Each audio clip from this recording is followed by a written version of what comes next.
नमस्कार दोस्तों।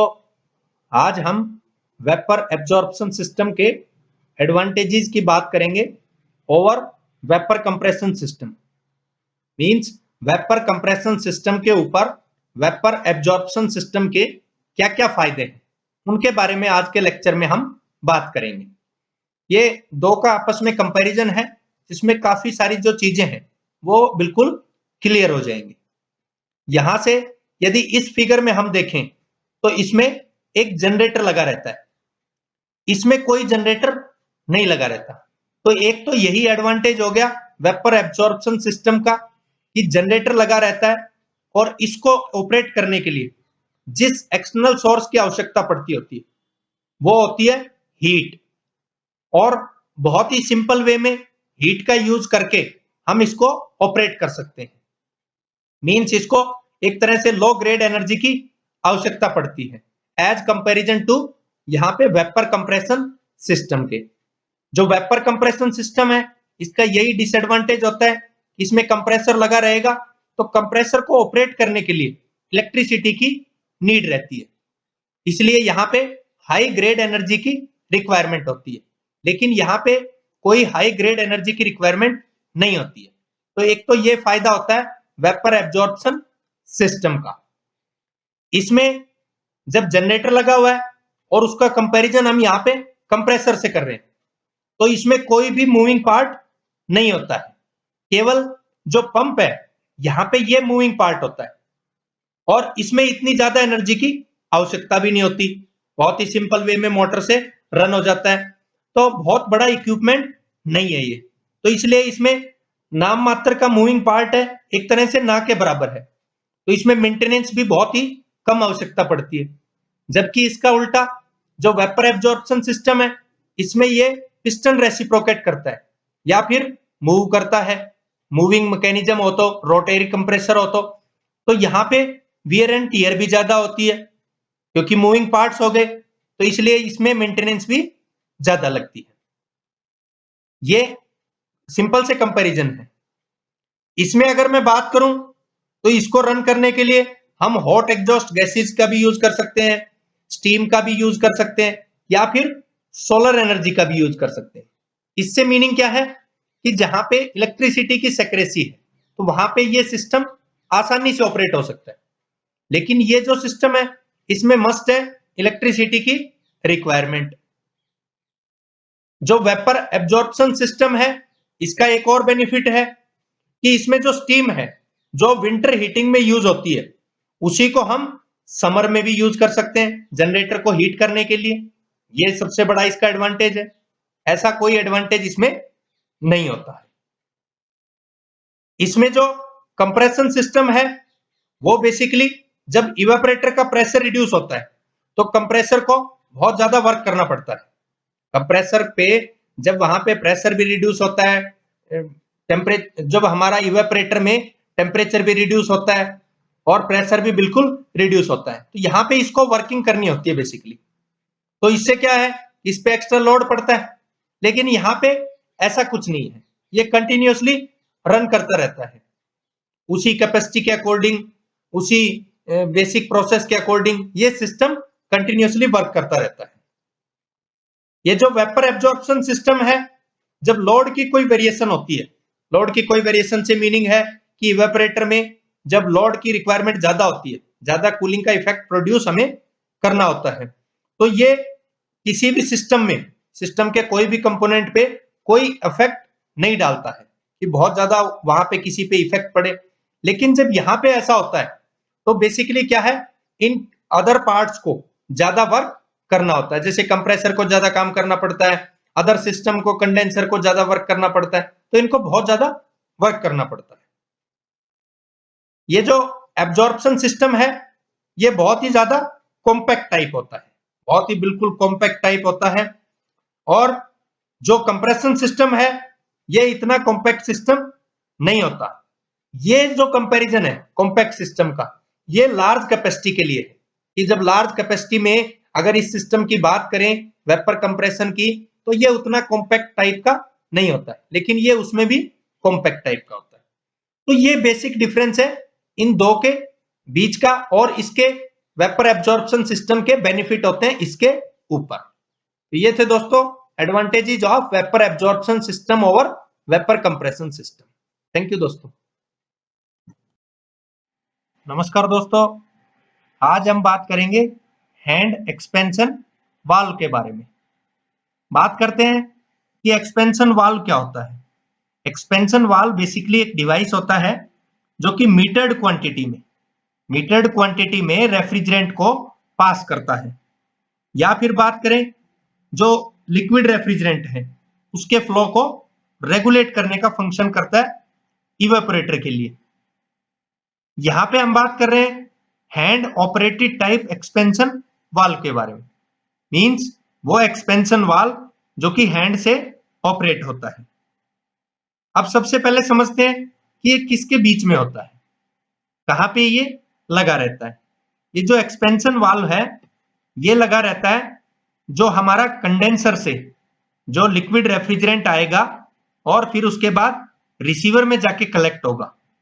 तो रिसीवर और हमारा जो इवेपोरेटिंग कॉइल्स होती है जो चिलिंग का फंक्शन करती है, जो कूलिंग का काम करती है, जो वहां पे रेफ्रिजरेटिंग इफेक्ट प्रोड्यूस करने का फंक्शन करती है, तो उनके बीच में लगा रहता है। मेनली अगर बड़े कंपोनेंट की बात करें तो ये कंडेंसर और इवेपोरेटिंग कॉइल्स के बीच में लगा रहता है। अब इसका फंक्शन क्या होता है? इसका फंक्शन होता है एक्सपेंड करने का, ताकि उसका प्रेशर भी लो हो जाए और टेम्परेचर भी लिक्विड रेफ्रिजरेंट का लो हो जाए। जैसे कंप्रेसर जो हमारा होता है उसका बेसिक फंक्शन होता है ड्यू टू कंप्रेशन, जो वेपर्स है रेफ्रिजरेंट के उसको हाई प्रेशर और हाई टेम्परेचर में कन्वर्ट करने का। जब ये हाई टेम्परेचर और हाई प्रेशर रेफ्रिजरेंट जो वेपर्स हैं वो कंडेंसर में पास होते हैं, तो कंडेंसर कंडेंसेशन के द्वारा उसका टेम्परेचर तो लो कर देता है लेकिन प्रेशर उसका स्टिल वही रहता है। वही से मीनिंग उसका अभी भी ज्यादा ही रहता है, उतना तो नहीं रहता जितना कंप्रेसर से वो एग्जिट होता है, लेकिन प्रेशर उसका ज्यादा रहेगा रेफ्रिजरेंट का। अब वो जो लिक्विड रेफ्रिजरेंट है वो जब इवेपोरेटिंग कॉइल्स में से पास होता है तो कंप्लीट वेपर्स में कन्वर्ट करने के लिए उसको सबसे पहले हमें उसका प्रेशर लो करना होता है और टेम्परेचर भी लो करना होता है। तो वो फंक्शन करता है एक्सपेंशन वाल्व कि उसको एक्सपेंड करेगा, उसका प्रेशर भी कम कर देगा और वहां पे उसको टेम्परेचर को भी रिड्यूस कर देगा। अब बात करते हैं इसके मेन कंपोनेंट्स की। सबसे जो टॉप है ये होता है hand wheel, as the name indicate hand type expansion valve. तो हैंड व्हील एक होता है जो कि वहां पे जो ऑपरेटर खड़ा रहेगा वो इसको ऑपरेट करेगा अपने हैंड की सहायता से। ये आर्म लगी रहती है, इस आर्म की सहायता से हम वाल्व को ओपन और क्लोज करते हैं। ये वाल्व होता है जो कि ये डिसाइड करता है कि वहां पे कितनी रिक्वायर्ड अमाउंट में एंट्री करनी है लिक्विड रेफ्रिजरेंट की। ये इसकी आउटर बॉडी होती है जो इसको सेफ्टी प्रोवाइड करती है और इसको रोटेट व्हील की सहायता से करने में मदद करती है। अब ये फंक्शन किस तरह से करता है? ये फंक्शन सेम उस तरह से करता है जैसे हमारे घर का नल होता है। जो हमारे घर का नल फंक्शन करता है वैसे ही ये भी फंक्शन करता है कि हैंड से उसको ऑपरेट करें, चलाएं, तो वहां से जब चालू करना है वाटर को तो उसको घुमाएंगे तो वहां से वाटर आ जाएगा, क्लोज करना है तो उसको क्लोज कर देंगे। तो इसी तरह से हम यहाँ पे हैंड व्हील की सहायता से जो वो ऑपरेटर होगा वो ऑपरेटर इसको ऑपरेट करेगा कि जब रिक्वायर्ड अमाउंट में जरूरत है वहां पे लिक्विड रेफ्रिजरेंट की तो इसको वो ओपन कर देगा और जब जरूरत नहीं है तो इसको क्लोज कर देगा। लेकिन ये बहुत ही एक्यूरेसी के साथ वर्क किया जाता है। सबसे बड़ी बात इसमें क्या होती है, जहां पे कॉन्स्टेंटली रिक्वायरमेंट होती है, मींस जो फ्लो है वो कांस्टेंट रिक्वायरमेंट होती है। जैसे आइस प्लांट्स में जरूरत होती है, जो आइस प्लांट है उनमें रिक्वायरमेंट होती है, या फिर कोल्ड स्टोरेज में, तो वहां पे एक मीटर्ड क्वांटिटी के अकॉर्डिंग, मींस एक कांस्टेंट रिक्वायरमेंट के अकॉर्डिंग रेफ्रिजरेंट की जरूरत होती है, लिक्विड रेफ्रिजरेंट की, तो वहां पे इसको यूज किया जाता है। तो आराम से वो जो ऑपरेटर रहेगा वो इसको ऑपरेट करेगा, आराम से ओपन करेगा ताकि आसानी से वहां पे लिक्विड रेफ्रिजरेंट जाए, उसका प्रेशर भी लो कर दे ये और उसका टेम्परेचर भी लो कर दे और वो फिर जाके उस इवेपोरेटिंग कॉइल्स में कंप्लीटली कन्वर्जन हो जाए वेपर्स में। इसका सबसे बड़ा जो एडवांटेज रहता है वो यही रहता है कि बहुत ही सिंपल इन कंस्ट्रक्शन है, बहुत ही कम इसमें डिवाइसेस होते हैं, तो बहुत ही सिंपल इन कंस्ट्रक्शन है। और उसकी जो कॉस्ट है वो भी बहुत ही लो रहती है as compare to other expansion valves के, जैसे ऑटोमेटिक टाइप हो या कोई अदर टाइप हो, तो इनके कंपैरिजन में बहुत ही कम इसकी कॉस्ट रहती है। और ये बहुत बड़े नहीं होते हैं, आसानी से ये ऑपरेट किए जा सकते हैं। तो यही इसके बेनिफिट्स हैं। ये था दोस्तों hand expansion valve. Thank you दोस्तों। नमस्कार दोस्तों, आज हम बात करेंगे हाई प्रेशर गेज के बारे में। गेज बेसिकली क्या है? एक तरह के मेजरिंग के डिवाइसेज है जो कि यहाँ पे किसी थिंग को मेजर कर रहे हैं। अब यहाँ पे किसको मेजर कर रहे हैं? प्रेशर को मेजर कर रहे हैं।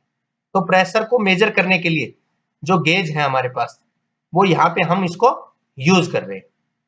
अब ये जो प्रेशर गेज है ये कहता है रेफ्रिजरेशन सिस्टम में हाई प्रेशर गेज। अब हाई प्रेशर गेज कौन से होते हैं? High pressure gauge as the name indicate, जो हाई प्रेशर साइड में लगे रहते हैं। रेफ्रिजरेटिंग यूनिट जो है उसकी हाई प्रेशर साइड में जो गेजेज लगे रहते हैं उनको हम बोलते हैं हाई प्रेशर गेज।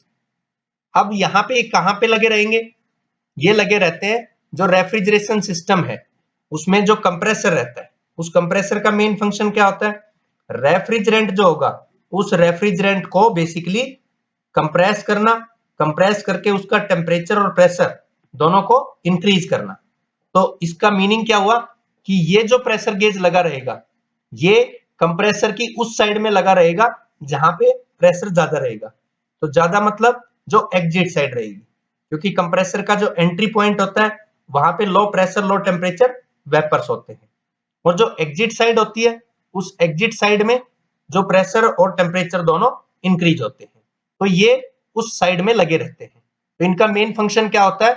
उस हाई प्रेशर को मेजर करना कि वो प्रॉपर मेंटेन रहे, इतना मेंटेन रहे कि वो वहां पे हम शो करते रहे, देखते रहे कि प्रॉपर इसमें प्रेशर मेंटेन है, उसमें कहीं बहुत ज्यादा प्रेशर ना हो या बहुत ही लो प्रेशर ना हो। तो उस चीज को मेजर करने के लिए ये प्रेशर गेज लगाए जाते हैं।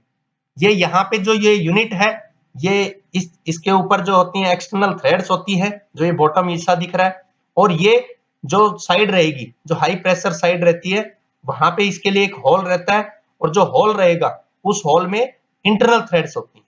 तो उसके ऊपर ये उनके अंदर ये बाई थ्रेडिंग जो है माउंट किया जाता है।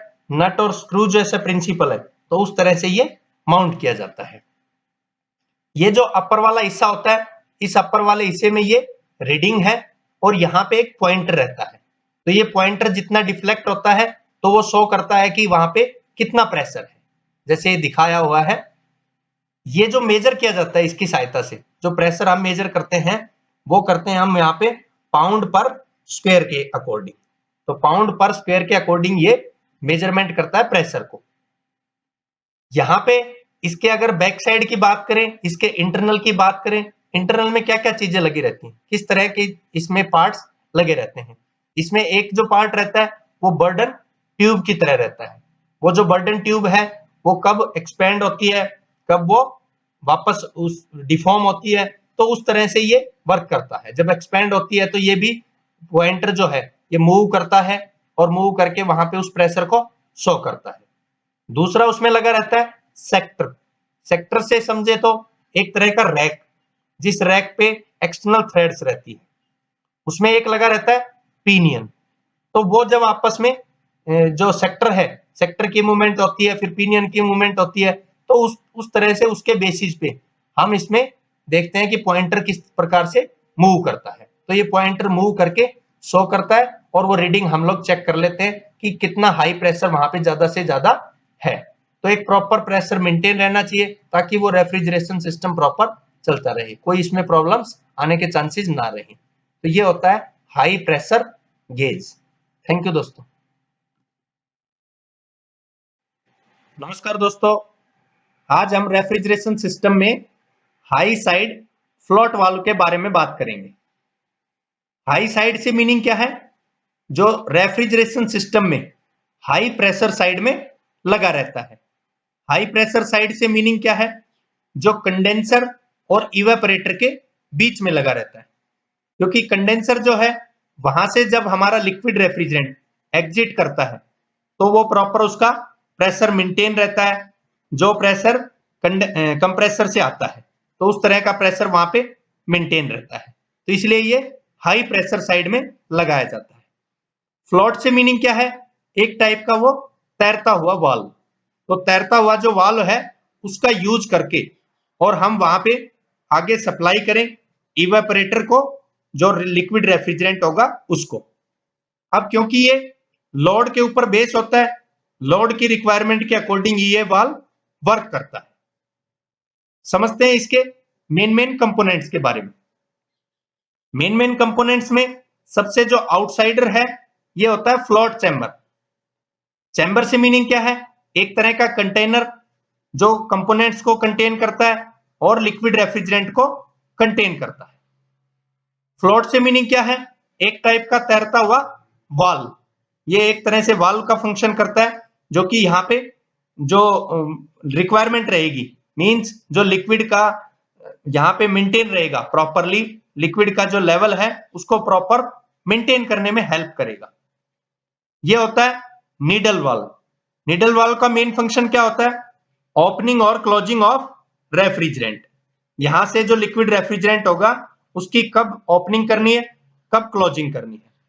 तो इसीलिए मैंने आपको स्टार्टिंग बताया था कि ये एक टाइप का लोड सेंसर टाइप वाल्व है। जैसे लोड सेंसर्स होते हैं, लोड के अकॉर्डिंग वो सेंस करते हैं, तो ऐसे यहाँ पे लोड के अकॉर्डिंग ये सेंसर टाइप एक तरह का वाल्व है। ये होता है एक्सपेंशन वाल्व, मींस आगे इसका जो ओपनिंग होगी वो जाके लगेगी एक्सपेंशन वाल्व में। तो एक्सपेंशन वाल्व का मेन फंक्शन होगा एक्सपेंड करने का। एक्सपेंड से मीनिंग क्या है, जो रेफ्रिजरेंट है उसके प्रेशर को डिक्रीज करना, उसके टेम्परेचर को डिक्रीज करना, ताकि इवेपोरेटर को बहुत ज्यादा फंक्शन ना करना पड़े, बहुत ज्यादा लोड ना लगाना पड़े। अब इसकी वर्किंग समझते हैं कि ये वर्क किस तरह से करता है। जो कंडेंसर की कॉइल्स होती है वहां से प्रेशर के साथ में लिक्विड रेफ्रिजरेंट यहां पे एंट्री करता है। अब जब यहाँ पे प्रॉपर लेवल मेंटेन हो जाता है तो इस तरह से ये जो फ्लोट होगा वो फ्लोट इस तरह से तैरता रहता है। जैसे ही लोड की रिक्वायरमेंट होती है तो ये ओपनिंग करने में हेल्प करता है, मींस ये इसको ओपन करेगा निडल वाल्व को, और निडल वाल्व जब पीछे की साइड होगा तो यहाँ पे ये वाल्व ओपन हो जाएगा। ओपन होगा तो इससे ज्यादा से ज्यादा लिक्विड रेफ्रिजरेंट आगे पास होगा, एक्सपेंशन वाल्व में जाएगा, ये इसको एक्सपेंड करेगा और उस लिक्विड रेफ्रिजरेंट के प्रेशर को भी डिक्रीज करेगा और वहां पे 10% के नियर अबाउट उसको वेपर्स में कन्वर्ट कर देगा, जिससे उसका टेम्परेचर भी रिड्यूस हो जाता है। फिर ये जाता है इवेपोरेटिंग कॉइल्स के पास में। यहाँ पे जैसे ही इसको लोड है, यहाँ पे रिक्वायरमेंट है और लिक्विड का लेवल कम होता चला जाता है, तो फिर से यहां से ज्यादा लिक्विड रेफ्रिजरेंट एंटर करता है और एक प्रॉपरली एक कांस्टेंट लेवल यहाँ पे मेंटेन होता है लिक्विड रेफ्रिजरेंट का। इसके बाद क्योंकि ये फिर जैसे लोड कम हुआ इवेपोरेटिंग कॉइल्स पे, लोड की रिक्वायरमेंट नहीं होगी, तो ये वापस फ्लोट इसको क्लोज करने में हेल्प करेगा। इस नीडल वाल्व की सहायता से यहाँ पे आगे एंट्री लिक्विड रेफ्रिजरेंट की क्लोजिंग कर देगा। तो इस तरह से ये हाई साइड में लगाया जाता है और हाई साइड में लगा के ऑपरेट होता है और लोड के ऊपर बेसिस होता है। तो ये होता है दोस्तों high side float valve. Thank you दोस्तों। नमस्कार दोस्तों, आज हम बात करेंगे आइस प्लांट के बारे में। ये कंप्लीट आइस प्लांट का लेआउट है, इसलिए जो हमारा टॉपिक है वो है ice plant layout. Ice plant से मीनिंग क्या है, आइस प्लांट वो प्लांट जहां पे हम बड़ी बड़ी जो आइस होती है, बड़ी बड़ी जो स्लैब टाइप की आइस जमाते हैं, तो वो होता है आइस प्लांट। अब इसके लेआउट में कंप्लीट में इसके मेन कंपोनेंट समझते हैं कि कौन कौन से कंपोनेंट होते हैं जिनकी सहायता से वो बड़ी बड़ी जो आइस की स्लैब्स होती हैं वो बनाई जाती है। इसका सबसे जो मेन कंपोनेंट है वो होता है कंप्रेसर, जैसा हमारे वीसी सिस्टम में होता है। वीसी सिस्टम मतलब जो घर का रेफ्रिजरेटर होता है वो जो जैसा होता है उसकी तरह ये इसका मेन पार्ट है कंप्रेसर। और जो कंप्रेसर है उसका मेन फंक्शन होता है जो रेफ्रिजरेंट होगा उस रेफ्रिजरेंट को कंप्रेस करके उसका प्रेशर और टेम्परेचर इंक्रीज करने का होता है। ये होती है कंडेंसर क्वाइल्स।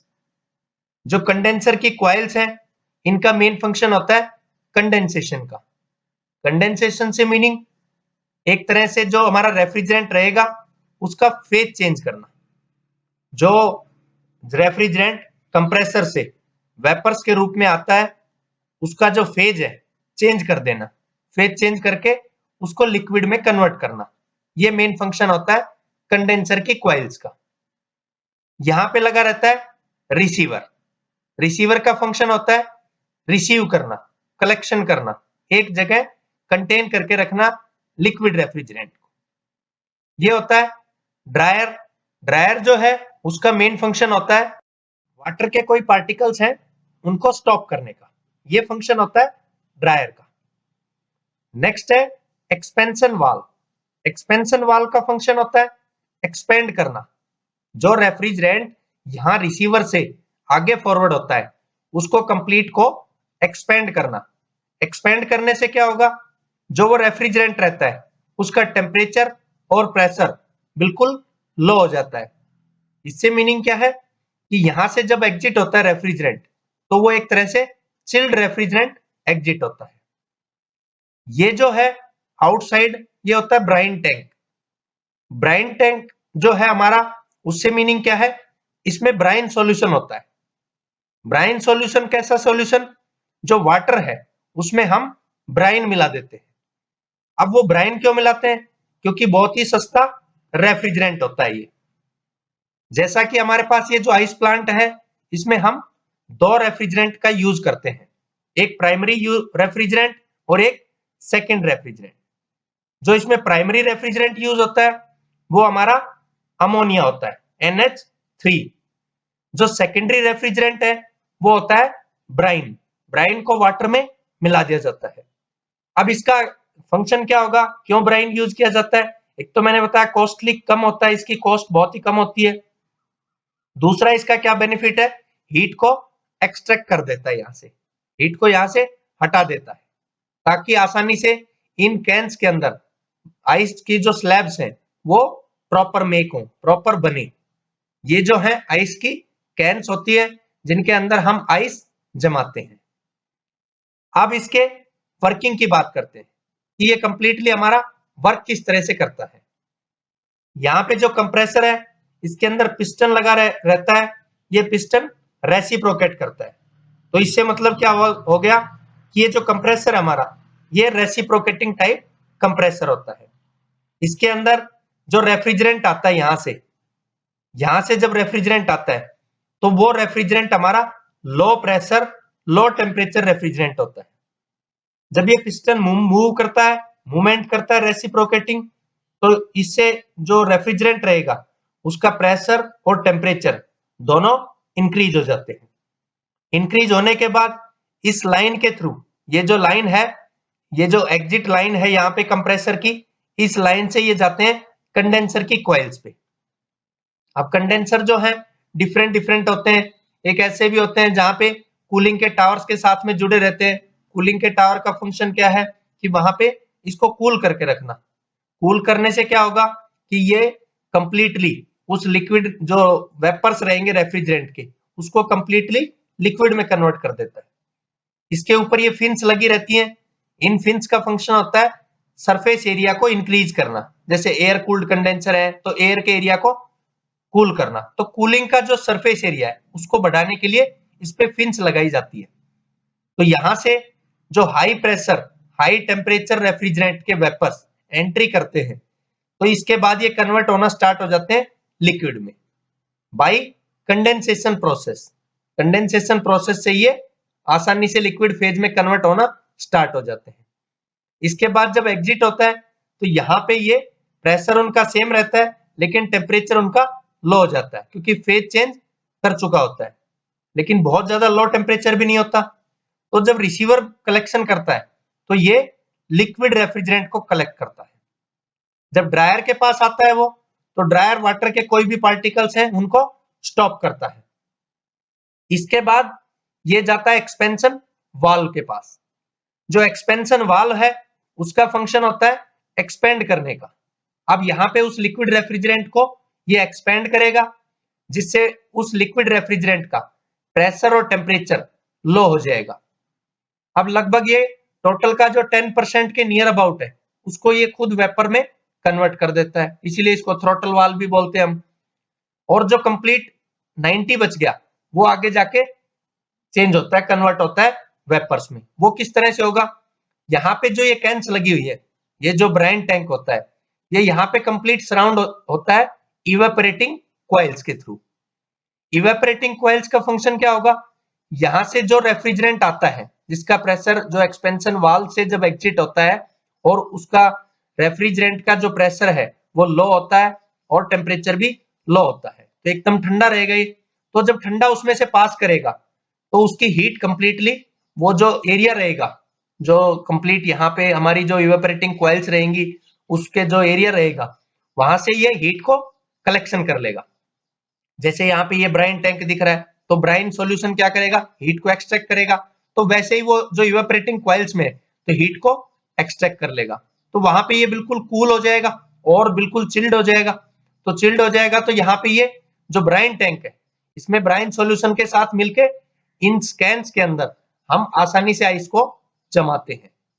एक तरह का जमाव बिंदु हो जाता है और यहाँ पे जो वाटर रहेगा उससे वो आइस बन जाएगी। मींस आइस कंप्लीटली हमारी इसमें प्रोड्यूस हो जाएगी आइस कैंस के अंदर। इसके बाद क्रेन्स के थ्रू हम उसको निकालते हैं और फिर इसको जो सिंपल वाटर रहेगा उन आइस की स्लैब्स को सिंपल वाटर के अंदर हम डाल देते हैं। सिंपल वाटर के अंदर डालने से उनकी हीट एक्सट्रैक्ट हो जाती है।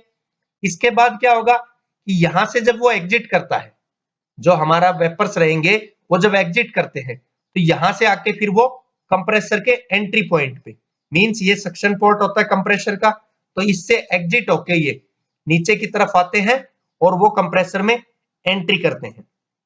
जो वेपर्स एंट्री करेंगे रेफ्रिजरेंट के उनका प्रेशर बिल्कुल लो रहता है। अब ये कंप्रेसर फिर से मूव करता है, रेसिप्रोकेट करता है और रेसिप्रोकेटिंग मूवमेंट से उनका टेम्परेचर और प्रेशर इंक्रीज करता है और ये साइकिल इस तरह से रिपीट होती रहती है। और इस प्रकार हम आइस प्लांट के अंदर आसानी से आइस जो है स्लैब टाइप आइस आसानी से हम प्रोड्यूस करते हैं, जमाते हैं। तो ये होता है दोस्तों ice plant layout. Thank you दोस्तों। नमस्कार दोस्तों, आज हम बात करेंगे induced draft type cooling tower के बारे में। सबसे पहले बात करते हैं कूलिंग टावर क्या होते हैं। एज द नेम इंडिकेट, जो कूलिंग का फंक्शन करते हैं, वो टावर जो कूलिंग क्रिएट करते हैं, कूलिंग का फंक्शन करते हैं। अब यूज कहां पे होते हैं, ये बेसिकली हमारे यूज होते हैं जहां वाटर कूल्ड कंडेंसर्स की आवश्यकता होती है, जहां पे पानी की सेक्रेसी होती है, पानी की कमी होती है या फिर पानी बहुत ज्यादा एक्सपेंसिव होता है, वहां पे हम कूलिंग टावर्स को यूज करते हैं। अब वहां पे हम किस पर्पज से यूज करते हैं, जो हॉट वाटर होता है उसको कूल वाटर बनाने के लिए हम कूलिंग टावर्स का यूज करते हैं। आज बात कर रहे हैं induced draft type. Induced draft से मीनिंग क्या है, जहां पे एयर इनसाइड सर्कुलेट बार बार ना होती रहे और इंड्यूस्ड हो, मींस किसी एक मैकेनिज्म की सहायता से उसको हम खींचे, तो वो फंक्शन करता है फैन, उसको खींचते हैं और एयर को बाहर लेकर जाएं। ये होता है induced draft type cooling tower. अब बात करते हैं इसके मेन कंपोनेंट्स की। यहां से स्टार्ट करते हैं। ये जो पाइप है यहां से वाटर आता है, हॉट वाटर, और इसमें इन होता है, सप्लाई होती है। ये वाला जो पोर्शन होता है इसको बोलते हैं हीडर। हीडर क्या होता है, हीडर वो एक तरह की पाइप है जिसमें हॉट वाटर सर्कुलेट होगा और जो कंटेन करती है नोजल्स को।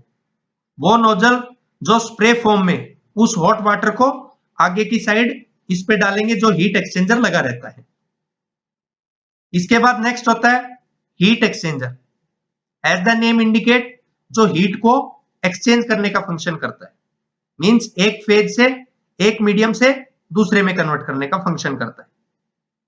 अब यहाँ पे क्या फंक्शन करेगा, ये जो हॉट वाटर आएगा उसको कूल में कन्वर्ट करने का फंक्शन करता है। नीचे बॉटम साइड की बात करें तो एक तरह से दो वाल होते हैं जहां से एयर इन करती है, एयर सक करती है दोनों साइड से, एयर एंट्री करती है यहां से अपवर्ड डायरेक्शन में। नीचे एक पॉन्ड होता है जिसको हम कंटेनर बोल सकते हैं या कलेक्टर बोल सकते हैं, जो कि कोल्ड वाटर को, कूल वाटर को कंटेन करेगा। कूल वाटर यहाँ पे कलेक्ट होगा। यहाँ पे टॉप पे एलिमिनेटर्स लगे रहते हैं। इन एलिमिनेटर्स का जो बेसिक फंक्शन होता है वो होता है कि एलिमिनेट करना। अब किस चीज को एलिमिनेट करेंगे, ये वाटर को और जो एयर रहेगी उसको अलग अलग कर देंगे, सेपरेट कर देंगे। तो यहां से जो एयर है वो आउटसाइड में जाएगी और जो हैवी पार्टिकल्स है, मींस वाटर के पार्टिकल्स हैं, वो नीचे की साइड आएंगे। यहाँ पे ये फैन लगा रहता है और यही डिफरेंस होता है इंड्यूस टाइप में और फोर्स टाइप में। फोर्स्ड टाइप जो ड्राफ्ट कूलिंग होता है उसमें नीचे से एयर को फोर्स करते हैं, आगे की साइड फॉरवर्ड करते हैं। यहां से ये जो फैन है ये इसको खींचने का काम करता है, जो एयर आएगी उसको खींचने का, ताकि वो इनसाइड बार बार सर्कुलेट ना होती रहे। अब बात करते हैं इसकी वर्किंग की, कि वर्क किस तरह से करता है। यहां से हॉट वाटर की एंट्री होती है और ये इस हीटर में आता है हॉट वाटर। हॉट वाटर जो है वो इसमें जैसे ही सर्कुलेट होगा तो यहां से स्प्रे फॉर्म में निकलेगा। अब स्प्रे फॉर्म में क्यों आउट आएगा, क्योंकि यहाँ पे इस हीटर के ऊपर नोजल लगे रहते हैं, तो नोजल के थ्रू वो वाटर बाहर आएगा जो जो कि हॉट वाटर रहेगा। अब हॉट वाटर आके हीट एक्सचेंजर पे गिरेगा। जो हीट एक्सचेंजर है वो हीट को एक्सचेंज करेगा और सेम टाइम पे हम एयर को यहां से पास करेंगे अपवर्ड डायरेक्शन में। जब एयर यहां पे जाएगी तो इसका फंक्शन क्या होगा वहां पे, कि उसके एरिया को, जो कॉन्टेक्ट एरिया सरफेस है कूलिंग का, उसको इंक्रीज कर देगा। ये एयर यहां से जो नीचे से आएगी दोनों साइड से, ये एयर के कॉन्टेक्ट सरफेस एरिया बढ़ाएगी और कूलिंग का फंक्शन क्रिएट करेगी। अब यहां से एयर जब आगे पास होगी तो कुछ वाटर के पार्टिकल्स भी जाएंगे, क्योंकि ये हीट को एक्सचेंज करता है और हीट को एक्सचेंज करके जो कूल वाटर होगा वो नीचे की साइड आएगा और जो कुछ ड्रॉपलेट्स हैं वो इस जो नीचे की साइड से अपर एयर जाएगी वो उसमें से पास हो जाएंगे। अब एलिमिनेटर्स उस एयर को स्टॉप करेंगे, उस वाटर के पार्टिकल्स को, मींस सेपरेट का फंक्शन करती है, एलिमिनेट करने का फंक्शन करता है ये एलिमिनेटर। तो वाटर के पार्टिकल्स तो यही रुक जाएंगे और जो एयर रहेगी इसमें से बहुत ही माइन्यूट परसेंटेज रहता है वाटर के पार्टिकल्स का, वो आगे बाहर जाएगी। अब बाहर ये क्या करेगा, ये फैन उसको खींचेगा, मींस इंड्यूस्ड करेगा, खींचेगा और खींच के उसको बाहर की साइड फेंक देगा। तो ये फंक्शन करता है इस तरह से एयर, जो induced draft type cooling tower है, तो एयर इसमें से बाहर निकल जाती है। तो ये था दोस्तों हमारा induced draft type cooling tower. Thank you दोस्तों। नमस्कार दोस्तों, आज हम बात करेंगे open vertical type reciprocating compressor. Compressor का बेसिक फंक्शन क्या होता है। कंप्रेसर एक डिवाइस होता है जिसका मेन फंक्शन होता है रेफ्रिजरेंट को कंप्रेस करना with the help of piston या अदर कोई डिवाइस है तो उससे कंप्रेस करना, जिससे उसका प्रेशर और टेम्परेचर इंक्रीज हो जाए अकॉर्डिंग टू रिक्वायरमेंट। आज जो बात कर रहे हैं वो कर रहे हैं हम open type vertical. Open type है आपके पास ये, और वर्टिकल से मीनिंग क्या है। वर्टिकल से मीनिंग है जो पिस्टन वर्टिकली रेसिप्रोकेट करे, टू एंड फ्रो मोशन करे, अप एंड डाउन मूवमेंट करे, यही होता है रेसिप्रोकेटिंग, कि रेसिप्रोकेट करे इनसाइड ए सिलेंडर, तो इसको बोलते हैं रेसिप्रोकेटिंग कंप्रेसर। अब बात करते हैं इसके मेन कंपोनेंट्स की। यहां पे ये इनलेट पोर्ट होता है जिससे रेफ्रिजरेंट इन होता है। रेफ्रिजरेंट हमारा एज ए मीडियम की बात करें वो एयर हो सकता है या अदर कोई लिक्विड टाइप हो सकता है, वेपर्स हो सकते हैं। जैसे घर में फ्रिज है तो फ्रिज में यही इसी तरह का ये लगा रहता है, जिसमें पिस्टन रहेगा ब्लैक कलर का, आप लोगों ने फ्रिज के पीछे देखा होगा सेक्शन, वो कंप्रेसर होता है। तो उसमें कंप्रेसर में एक पिस्टन लगा रहेगा और वो जो पिस्टन है वो एक सिलेंडर के इनसाइड रेसिप्रोकेट करता है। तो एक उसका इनलेट पोर्ट होता है, एक उसका आउटलेट पोर्ट होता है। तो जो इनलेट पोर्ट है वहां से एंट्री करता है, इनलेट सेक्शन से रेफ्रिजरेंट इन करता है, और जो आउटर सेक्शन होता है, आउटलेट होता है, वहां से रेफ्रिजरेंट आउट होता है, मींस आगे ट्रांसफर होता है जहां पे वो रिक्वायरमेंट होती है, जैसे कंडेंसर की कंडेंसर पे जाएगा। ये जो हिस्सा है ये हमारा जुड़ा रहेगा, जैसे इवेपोरेटिंग की जो कॉइल्स हैं वो नीचे की तरफ आती हैं तो उससे जुड़ा रहेगा। यहाँ पे दो वाल्व होते हैं, एक वाल्व होता है इनलेट वाल्व।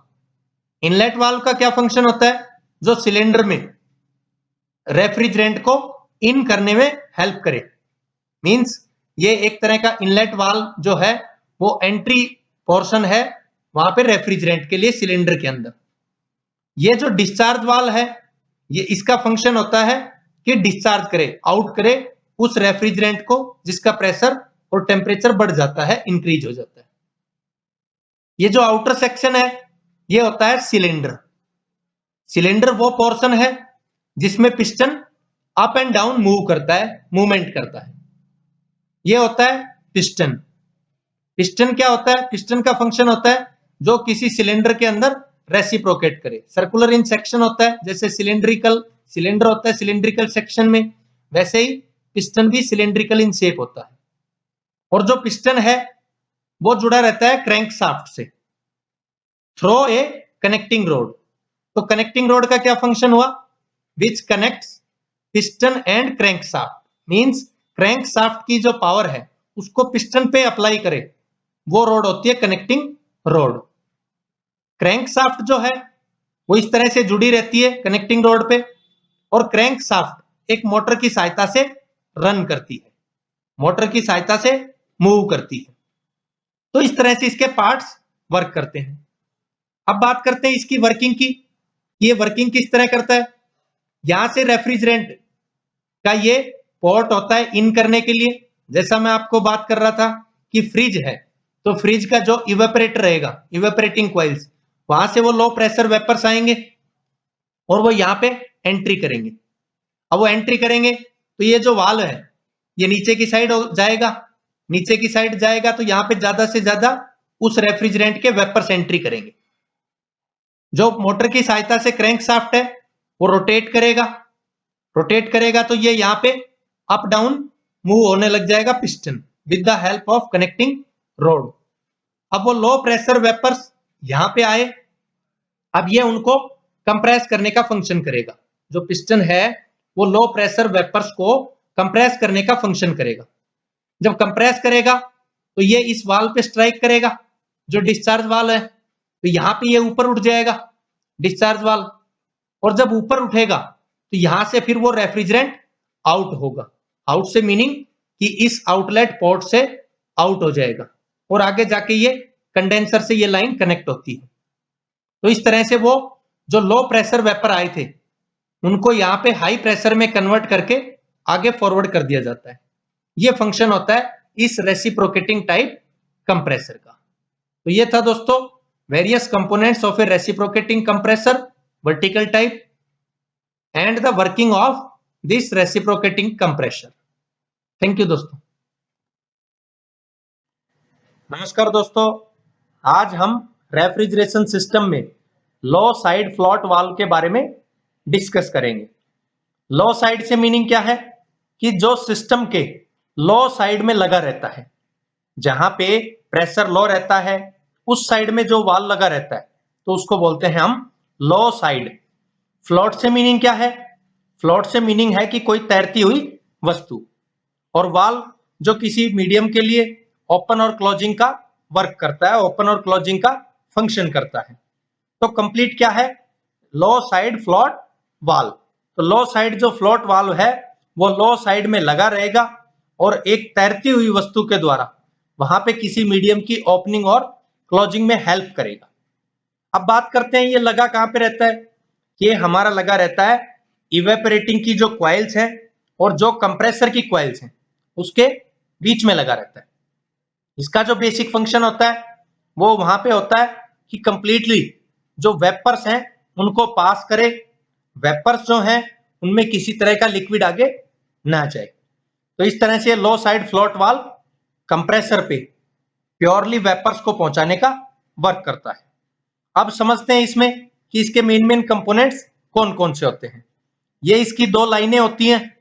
एक जो लाइन है वो तो जुड़ी रहती है लिक्विड से, जहां से लिक्विड की एंट्री होती है और फिर आगे एक तरह के कंटेनर में वो आती है, कलेक्शन होता है। यहाँ पे जो दूसरी लाइन होती है, दूसरी पाइपलाइन, वो दूसरी पाइपलाइन जुड़ी रहती है वहां पे सक्शन से। सक्शन से मीनिंग क्या है कि जो वेपर्स जो इसमें से आएंगे वो वहां पे कंप्रेसर के पास चले जाएं। तो मींस ये जो लाइन है ये वहां पे कंप्रेसर के सक्शन पोर्ट पे जुड़ी रहती है, ताकि जो वेपर्स है वो प्योर उसमें एंटर करें, किसी भी तरह का लिक्विड उसमें ना जाए। अगर कंप्रेसर में कोई लिक्विड गया तो लिक्विड जाने से कंप्रेसर के चौक होने के चांसेस रहते हैं। यहाँ पे है ये needle valve, as the name indicate, needle सुई जैसा, मीन सुई की तरह ये वाल्व होता है। और इसका जो बेसिक फंक्शन है वो लिक्विड की ओपनिंग और क्लोजिंग करना है। जो लिक्विड लाइन से लिक्विड आता है at the time of requirement, इसकी सहायता से ये ओपन हो जाए, और जब जरूरत नहीं हो, जब लोड नहीं है, वहां पे रिक्वायरमेंट नहीं है, तो वहां पे उस लिक्विड को क्लोज करने का फंक्शन करता है। उसको हम बोलते हैं नीडल वाल्व। यहाँ पे ये होता है फ्लोट। फ्लोट से मीनिंग कोई तैरती हुई, जैसा मैंने वस्तु बताए थे। तो तैरती हुई से मीनिंग क्या है, जैसे नाव पानी के ऊपर तैरती है, तो कुछ उस तरह का ये फ्लोट होता है। तो ये फ्लोट जो है at the time of requirement, जब वहां पर रेफ्रिजरेंट की, लिक्विड रेफ्रिजरेंट की जरूरत होती है इवेपोरेटिंग कॉइल्स को, तो उस समय ये नीचे की साइड चला जाता है, क्योंकि यहाँ पे वो जो लिक्विड है वो खत्म हो जाएगा, तभी उनको जरूरत होगी। तो जरूरत होगी तो वाल्व ओपन हो जाएगा, और इससे जो फ्लोट है वो ऊपर एक प्रॉपर लेवल जब मेंटेन हो जाएगा लिक्विड रेफ्रिजरेंट का, तब ये वापस अपनी इसी पोजीशन पे आ जाएगा। यहाँ पे ये जो रीजन होता है, ये वाला जो रीजन आपको दिख रहा है, ये रीजन होता है लिक्विड रेफ्रिजरेंट। मींस यहाँ पे रेफ्रिजरेंट जो है वो लिक्विड के रूप में रहता है, क्योंकि ये जुड़ा रहता है इवेपोरेटिंग की कॉइल्स से। यहाँ से इवेपोरेटिंग की जो कॉइल्स है वो इस तरह से जुड़ी रहती हैं, इस तरह से आपके पास जैसे स्प्रिंग होती है, तो वो इस प्रकार से जुड़ी रहती है। तो वहां पे ये प्रॉपरली जो लिक्विड है उसको मेंटेन रखता है। जो लिक्विड का लेवल की रिक्वायरमेंट होती है वहां पे इवेपोरेटिंग कॉइल्स को, तो उस लिक्विड के लेवल को ये मेंटेन करने का फंक्शन करता है।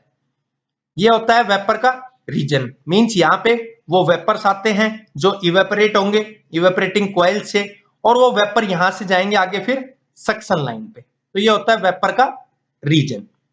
अब इसकी वर्किंग की बात करते हैं, किस तरह से ये वर्क करता है। जैसे ही कूलिंग करता है, कूलिंग प्रोड्यूस करती है इवेपोरेटिंग की कॉइल्स, तो वहां पे जो हीट होगी उसकी सहायता से इवेपोरेशन का प्रोसेस होता है। मींस जो लिक्विड है वो इवेपोरेट होता है। तो यहां से ये लिक्विड जो है वो इवेपोरेट होगा। इवेपोरेट होगा तो वेपर्स जो है वो यहां से एंट्री करते हुए कंप्रेसर में चले जाएंगे। जैसे ही यहाँ पे वो जो लिक्विड है वो वेपर्स में कन्वर्ट होता है, तो क्योंकि लोड बढ़ जाता है इवेपोरेटिंग की कॉइल्स पे, तो इवेपोरेटिंग की कॉइल्स पे जब लोड बढ़ेगा तो वहां पे उसको लिक्विड की जरूरत रहेगी। जब लिक्विड की जरूरत होगी तो ये इस तरह से प्रॉपर मेंटेन नहीं रहेगा। यहां तक जैसे ये लिक्विड रेफ्रिजरेंट मेंटेन है, तो ये लिक्विड रेफ्रिजरेंट मेंटेन नहीं रहेगा। जब मेंटेन नहीं रहेगा तो ये फ्लोट नीचे आएगा, क्योंकि ये तो उस पर तब तक तैरता है जब तक यहां तक प्रॉपर लेवल मेंटेन है, तो ये नीचे आएगा। तो जैसे ये नीचे आएगा तो यहां से ये वाल ओपन हो जाएगा। मींस वो जो नीडल है वो इसको प्रॉपरली ओपन हो जाएगी। ओपन हो जाएगी तो ज्यादा से ज्यादा लिक्विड रेफ्रिजरेंट यहाँ पे एंटर करेगा। तो जब एंटर करेगा तो एक प्रॉपरली जो लेवल है वो जब ये मेंटेन कर लेगा तो फ्लोट बिल्कुल टॉप पोजीशन पे रहेगा, और जैसे ही जरूरत होगी तो ये नीचे आ जाएगा। तो जब ये टॉप पोजीशन पे होगा, मींस ये जो इसकी रॉड सी दिख रही है ये सीधे होने की यहाँ पे कोशिश होगी, तो उससे क्या होगा, ये इस वाल को क्लोज कर देगा। ये जो नीडल वाल है इसको ये क्लोज कर देगा। क्लोज करते ही यहाँ पे सप्लाई बंद हो गई, तो यहाँ पे ये जो इवेपोरेटिंग की कॉइल्स है वो प्रॉपरली फिर से अपना वर्क स्टार्ट कर देंगी, और वहां पे जो कूलिंग का इफेक्ट है उसको प्रोड्यूस करेंगी। फिर से रिक्वायरमेंट होगी, फिर से ये नीचे आएगा, और जो वेपर्स बनते रहेंगे उस हीट की वजह से, जो वहां पे इवेपोरेटिंग की जो कॉइल्स थी वो इस कंप्लीट रीजन की, जो रीजन जिसमें कूलिंग का इफेक्ट प्रोड्यूस करना है, वहां की हीट की सहायता से जब वो इवेपोरेशन होगा, इवेपोरेट होंगे, तो वो जो वेपर्स है वो यहाँ से पास होंगे और फिर ये चला जाएगा कंप्रेसर पे, कंप्रेसर के सक्शन पे। इस तरह से वर्क करता है लो साइड फ्लॉट वाल्व। तो ये था दोस्तों हमारे पास रेफ्रिजरेशन सिस्टम में low side float valve. Thank you दोस्तों। नमस्कार दोस्तों, आज हम बात करेंगे lithium bromide absorption refrigeration system के बारे में। लिथियम ब्रोमाइड क्या होता है? लिथियम ब्रोमाइड जिस सिस्टम में हम एज ए एब्जॉर्बेंट यूज करें और जो मेन रेफ्रिजरेंट है, मेन रेफ्रिजरेंट से मीनिंग जो मेन मीडियम है, जैसे यहां पे हम यूज करेंगे water as a main medium, तो वो एब्जॉर्प्शन से मीनिंग क्या है? उसको लिथियम ब्रोमाइड वेपर्स में कन्वर्ट करने में हेल्प करे, उस वाटर को, उस रेफ्रिजरेंट को वेपर कन्वर्ट करने में हेल्प करे, तो वो होता है lithium bromide absorption refrigeration system. अब समझते हैं इसके मेन कंपोनेंट्स कि कौन कौन से मेन कंपोनेंट्स होते हैं। सबसे टॉप से स्टार्ट करते हैं, ये होता है जनरेटर। जो जनरेटर है इसका मेन फंक्शन क्या होता है? जो रेफ्रिजरेंट रहेगा उसको वेपर्स में कन्वर्ट करना। जैसा मैंने स्टार्टिंग में बताया कि रेफ्रिजरेंट यहां यूज होगा water, water as a refrigerant और लिथियम ब्रोमाइड एज ए एब्जॉर्बेंट, ये हम इसमें यूज करेंगे। यहां पे ये होता है कंडेंसर। अब कंडेंसर का मेन फंक्शन कंडेंसेशन का होता है। कंडेंसेशन से मीनिंग क्या है? किसी लिक्विड रेफ्रिजरेंट को, जो वेपर रेफ्रिजरेंट को लिक्विड में कन्वर्ट करने का, मींस रेफ्रिजरेंट के फेज को चेंज करने का फंक्शन होता है इस कंडेंसर का। मोस्टली हम इसको वाटर कूल्ड कंडेंसर्स यूज करते हैं ताकि वो कंप्लीटली हमारा लिक्विड में कन्वर्ट हो जाए। ये होता है एक्सपेंशन वाल्व। एक्सपेंशन वाल्व का फंक्शन होता है एक्सपेंड करने का। जो हमारा रेफ्रिजरेंट है, जो मेन मीडियम है जिसकी सहायता से कूलिंग का इफेक्ट हम प्रोड्यूस करते हैं, तो उसको ये एक्सपेंड करने का फंक्शन करता है। अब एक्सपेंड से मीनिंग क्या है? कि उसके प्रेशर को, रेफ्रिजरेंट के प्रेशर को और टेम्परेचर को डिक्रीज करने का होता है। ये होती है इवेपोरेटिंग कॉइल्स। इवेपोरेटिंग कॉइल्स का मेन फंक्शन क्या होता है? By evaporation process, evaporation process का यूज करके और कूलिंग का इफेक्ट हम प्रोड्यूस करें, ये मेन फंक्शन होता है इवेपोरेटिंग कॉइल्स का। यहां पे ये होता है एब्जॉर्बर। एब्जॉर्बर का क्या फंक्शन होता है? वीक सॉल्यूशन यहां से जनरेटर से ले और उसको स्ट्रॉन्ग सॉल्यूशन में कन्वर्ट करने के लिए यहां से वो मेन रेफ्रिजरेंट को लेता रहे, उनको आपस में प्रॉपर मिक्स करे और यहां पे वापस उसको स्ट्रॉन्ग सॉल्यूशन में कन्वर्ट कर दे। ये होता है पंप। पंप का फंक्शन क्या होता है? कि लो लेवल से उस स्ट्रॉन्ग सॉल्यूशन को पिक करके उठा के यहां से और उसको अपलिफ्ट करे, उसको यहां तक फॉरवर्ड करे जनरेटर तक। ये फंक्शन होता है पंप का। अब इसकी वर्किंग समझते हैं कि ये वर्क किस तरह से करता है। यहां पे लिथियम ब्रोमाइड एज ए एब्जॉर्बेंट यूज करते हैं और वाटर एज ए, यहां पे हम मेन रेफ्रिजरेंट यूज करते हैं। अब यहां पे दोनों होते हैं, तो क्या होगा? हम इसको हीट देंगे, हीट देंगे तो यहां से जो मेन रेफ्रिजरेंट हमारा water as a main refrigerant, उसके वेपर्स बन जाएंगे। तो वेपर्स जो है वो फॉरवर्ड हो जाते हैं आगे की तरफ। नीचे की तरफ क्या होगा? यहां पे लिथियम ब्रोमाइड और जो कुछ वाटर के पार्टिकल्स हैं वो नीचे एब्जॉर्बर में आ जाते हैं। इस तरह से अब आगे यहां पे क्या जाएंगे? जो मेन रेफ्रिजरेंट है हमारा वाटर, उसके वेपर्स जाते हैं। ये वेपर जाते हैं कंडेंसर के पास। अब कंडेंसर उनका फेज चेंज करने में मदद करता है। वो जो हमारा रेफ्रिजरेंट होगा उसका फेज चेंज करने में ये हेल्प करता है, क्योंकि वाटर कूल्ड है तो वाटर यहां से कूल वाटर की एंट्री करते हैं और यहां से ये एग्जिट होता है।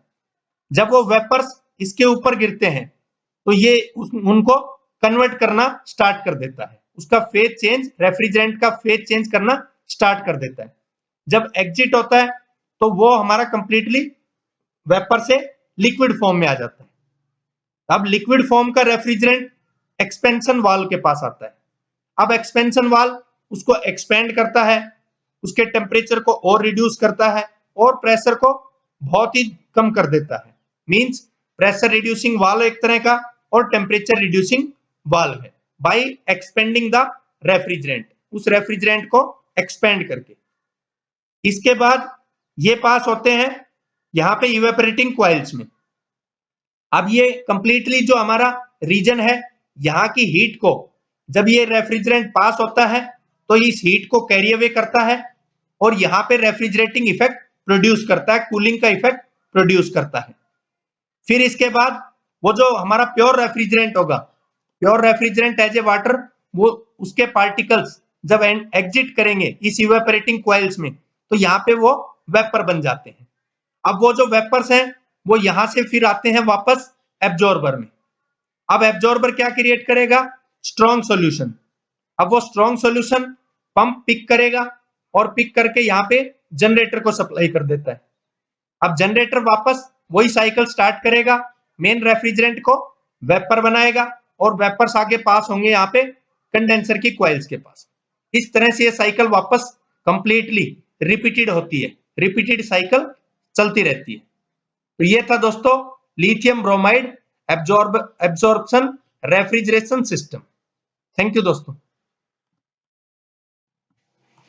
नमस्कार दोस्तों, आज हम बात करेंगे प्रैक्टिकल और एक्चुअल वेपर एब्जॉर्प्शन सिस्टम के बारे में। वेपर एब्जॉर्प्शन सिस्टम क्या होता है? जिसमें हम लोग वेपर्स को एब्जॉर्ब करके, मीन्स एक एब्जॉर्बर का यूज करके और वहां पे स्ट्रॉन्ग सॉल्यूशन को क्रिएट करके, जो मीडियम हम यूज करेंगे एज ए रेफ्रिजरेंट, वहां पे NH3 अमोनिया जो है हमारा, तो उसको यूज करेंगे। तो एब्जॉर्बर में यहाँ पे स्ट्रॉन्ग सॉल्यूशन क्रिएट करके और जो इवेपोरेटर है उसमें इवेपोरेशन की प्रोसेस की सहायता से कूलिंग का इफेक्ट प्रोड्यूस करते हैं। वो होता है वेपर एब्सॉर्प्शन सिस्टम। अब बात करते हैं कि ये वेपर एब्सॉर्प्शन सिस्टम है, इसके बेसिकली कौन कौन से कंपोनेंट्स होते हैं। सबसे पहले हम स्टार्ट करते हैं यहां जनरेटर से। जो जनरेटर होता है वो बेसिकली किसी एक्सटर्नल सोर्स की सहायता से रन करता है। वो हॉट वाटर भी हो सकता है, वो स्टीम भी हो सकती है, वो इलेक्ट्रिसिटी भी हो सकती है। तो उसकी सहायता से इसको रन करते हैं। और इसका मेन फंक्शन क्या है? जो हमारा NH3 है उसके यहाँ पे वेपर्स क्रिएट करना, उस हीटिंग की मदद से वेपर्स बनाना, ताकि उस वेपर्स को जो लाइट रहेंगे और जो हैवी मीडियम रहेगा वो नीचे चला जाता है। तो वो जो लाइट वेपर्स रहेंगे वो ऊपर की तरफ मूव करे, आगे मूव करे। यहाँ पे होता है एनालाइजर। इसका बेसिक फंक्शन होता है एनालाइज करना कि बेसिक रिक्वायरमेंट यहाँ पे जनरेटर को क्या है, यहाँ पे इस एंट्री टाइम पे किस तरह की रिक्वायरमेंट होती है, किस तरह का सॉल्यूशन चाहिए और यहाँ पे किस प्रकार के वेपर्स को यहाँ पे आगे फॉरवर्ड करे। तो ये फंक्शन होता है एनालाइजर का। तो ये एनालाइज करता है कि यहाँ से मैक्सिमम वेपर्स ही आगे जाएं, लेकिन फिर भी कुछ वाटर के वेपर्स जाते हैं। तो यहाँ पे रेक्टिफायर उसमें मदद करता है। रेक्टिफायर जो होता है वो एक तरह का ट्रैपर होता है, एक तरह का हीट एक्सचेंजर होता है, जिसकी सहायता से हम हैवी पार्टिकल्स को, मीन वाटर्स के पार्टिकल्स को यहाँ पे स्टॉप करते हैं और यहाँ पे ये वापस चले आते हैं जनरेटर के पास में। और आगे जो है वो प्योर NH3 के वेपर्स पास करते हैं। इससे मीनिंग क्या है कि ये जो रेक्टिफायर है, ये जब इसका एग्जिट पॉइंट होगा तो वहां से प्योर NH3 के वेपर्स पास होंगे कंडेंसर पे। अब कंडेंसर का फंक्शन क्या होता है? कंडेंसर में कॉइल्स होती है। कंडेंसर का बेसिक फंक्शन होता है कंडेंसेशन का, मींस फेज को चेंज करने का। कोई मीडियम है हमारे पास तो NH3 के वेपर्स हैं, उनको लिक्विड में चेंज करने का फंक्शन होता है। यहाँ पे लगा रहता है हीट एक्सचेंजर। जैसे ये रेक्टिफायर था तो वैसे ही यहाँ पे ये हीट एक्सचेंजर होता है। हीट एक्सचेंजर का मेन फंक्शन होता है हीट को एक्सचेंज करना। इससे मीनिंग क्या है कि ज्यादा से ज्यादा हीट को, जो रेफ्रिजरेंट है उसको कूल करना, ताकि इवेपोरेटर को बहुत ज्यादा वर्क ना करना पड़े। ऐसे ही अकॉर्डिंग टू रिक्वायरमेंट एब्जॉर्बर को यहां से जो वेपर्स आते हैं इवेपोरेटिंग कॉइल से, उन वेपर्स को इसकी रिक्वायरमेंट के हिसाब से, एब्जॉर्बर की रिक्वायरमेंट के अकॉर्डिंग उनको पास करना, ताकि यहाँ पे स्ट्रॉन्ग सॉल्यूशन क्रिएट किया जा सके। एब्जॉर्बर में क्या होता है, जैसा मैं बता रहा था कि यहां से जो इवेपोरेटिंग कॉइल्स हैं उनको यहाँ पे हीट एक्सचेंज करके और हीट एक्सचेंज होने के बाद ये आते हैं एब्जॉर्बर में। तो एब्जॉर्बर यहाँ पे क्या फंक्शन करेगा, ऊपर से तो लेगा ये वीक सॉल्यूशन और यहाँ पे ये आएगा स्ट्रॉन्ग सॉल्यूशन। तो स्ट्रॉन्ग सॉल्यूशन तो वो होगा जो प्योर NH3 के वेपर्स होते हैं, और वीक सॉल्यूशन कौन सा होता है, जिसमें वाटर के पार्टिकल्स मिक्स होते हैं। तो यहाँ पे आता है, तो एब्जॉर्बर उसको प्रॉपर स्ट्रॉन्ग सॉल्यूशन बना के और पंप की सहायता से ये आगे फॉरवर्ड करता है। तो पंप का मीनिंग फंक्शन क्या है कि लो लेवल से किसी चीज को पिक करके हाई लेवल पे पहुंचाना, लो लेवल की हाइट से हाई लेवल पे उसको पास करना। तो ये किसको पास करता है, यहाँ पे उस रेफ्रिजरेंट को, उस स्ट्रॉन्ग सॉल्यूशन को। हीट एक्सचेंजर उस हीट को एक्सचेंज कर देगा। तो यहाँ पे क्या आएगा, वो लिक्विड आता है। इस जनरेटर के पास रेफ्रिजरेंट जो है वो एज ए लिक्विड के रूप में आता है यहाँ पे। तो उसमें वाटर के पार्टिकल्स भी होंगे। फिर यहाँ पे प्रोसेस स्टार्ट होता है और फिर वो आगे जाता है। एक्सपेंशन वाल्व, ये जो रिड्यूसिंग वाल्व होता है, इसका मेन फंक्शन होता है रिड्यूस करना प्रेशर को। जो ऊपर से एकदम से यहाँ पे जो ग्रेविटी सिस्टम जो आपको दिखाई दे रहा है, यहां से जब ये एकदम से आता है तो ये चांसेस होते हैं एब्जॉर्बर के ऊपर इसका इफेक्ट पड़े, एब्जॉर्बर यहाँ पे खराब होने के चांसेस रहते हैं। तो उससे प्रेशर को ये रिड्यूसिंग वाल्व कम कर देता है और आराम से यहाँ पे वो वीक सॉल्यूशन गिरता है, क्योंकि इसमें ऑलरेडी यहाँ पे जो है लिक्विड के पार्टिकल्स होते हैं एब्जॉर्बर में। ये जो एक्सपेंशन वाल्व है, इसका मेन फंक्शन होता है रेफ्रिजरेंट को एक्सपेंड करने का। एक्सपेंड किस पर्पज से, ताकि कूलिंग का इफेक्ट बहुत ज्यादा प्राप्त किया जा सके और आसानी से इवेपोरेशन से लोड को कम किया जा सके। ये फंक्शन होता है यहाँ पे इसका जो हमारा वाल्व होता है एक्सपेंशन वाल्व, इसका फंक्शन होता है। अब बात करते हैं इसकी वर्किंग की, कि इसकी वर्किंग किस तरह से होती है। ये जो जनरेटर होता है, ये एक्सटर्नल सोर्स की सहायता से हम इसको रन करते हैं। यहाँ पे या तो इसको स्टीम की सहायता से रन करते हैं, या फिर इसको हॉट वाटर की सहायता से रन करते हैं, या फिर इसको हम जो हमारी इलेक्ट्रिसिटी होती है उसकी सहायता से इसको रन करते हैं। ये जो एनालाइजर है, इसमें एक तरह की जो है ट्रेज लगी रहती है। तो ये एनालाइज करता है कि यहाँ से जो वेपर्स पास करें तो वो मेनली कम लिक्विड के पार्टिकल्स के साथ में पास करे, कम वाटर के पार्टिकल्स के साथ में ये आगे NH3 के वेपर्स को पास करे। क्योंकि जो हम मीडियम यूज कर रहे हैं वो अमोनिया यहाँ पे यूज करते हैं। तो ये आगे जब जाता है तो रेक्टिफायर के पास जाता है। अब रेक्टिफायर को यहाँ पे कूल करने के लिए, क्योंकि यहाँ पे जो आते हैं वो हीटेड NH3 के वेपर्स आते हैं, हीट किए हुए, जिनका टेम्परेचर ज्यादा रहता है। तो यहाँ पे ये कूल करने की कोशिश करता है। तो वो वाटर की सहायता से हम करते हैं, इन कॉइल्स में से वाटर पास करते हैं ताकि ये वाटर हीट को कैरी अवे करे और हीट को कैरी अवे करके उसको कूल करने की कोशिश करे जो हमारे वेपर्स आएंगे, ताकि थोड़ा लिक्विड बनाने में पहले हेल्प कर दे ये कंडेंसर की। और जो यहाँ पे नीचे की साइड जो वाटर बच गया वो वाटर यहाँ से वापस चला जाता है इस एनालाइजर के थ्रू जनरेटर को। अब इसके बाद ये जाता है कंडेंसर पे। अब कंडेंसर कंडेंसेशन करेगा इस वाटर कूल्ड, क्योंकि वाटर कूल्ड कंडेंसर यूज करते हैं। तो वो जो हीटेड पार्टिकल्स होते हैं उनको कुछ परसेंट तो यहाँ पे रेक्टिफायर हेल्प कर देता है, बाकी 100% इसको कंडेंसर करता है। इससे मतलब क्या है कि यहाँ पे कंडेंसर कंडेंसेशन का वर्क करेगा, फेज को चेंज करेगा और जो हमारे NH3 के वेपर्स रहेंगे उनको लिक्विड में कन्वर्ट कर देगा। अब ये कन्वर्ट होने के बाद हीट एक्सचेंजर में जाते हैं। अब हीट एक्सचेंजर उनकी हीट एक्सचेंज करता है और रिक्वायर्ड टेम्परेचर यानी कम से कम टेम्परेचर वो इवेपोरेटर को देने की कोशिश करता है। उसमें और जो हेल्प करता है वो हमारा करता है एक्सपेंशन वाल्व। एक्सपेंशन वाल्व क्या करेगा, उस जो हमारा रेफ्रिजरेंट रहेगा उसको एक्सपेंड करेगा। एक्सपेंड जब कोई चीज होती है तो उससे क्या होगा, प्रेशर हमेशा रिड्यूस होता है और उसका टेम्परेचर भी रिड्यूस होता है। ये बेसिक फंक्शन होता है एक्सपेंशन वाल्व का। इसके बाद ये इवेपोरेटिंग कॉइल्स में से पास होगा। तो यहाँ पे क्या होगा, ये जो कंप्लीट रीजन है इस रीजन की हीट को ये इवेपोरेटिंग कॉइल्स गेन कर लेंगी। इससे यहाँ पे कूलिंग का इफेक्ट प्रोड्यूस होगा। फिर इसके बाद ये जब एग्जिट करेंगे तो उनका प्रेशर तो लो रहेगा। तो यहाँ पे ये आते हैं हीट एक्सचेंजर में।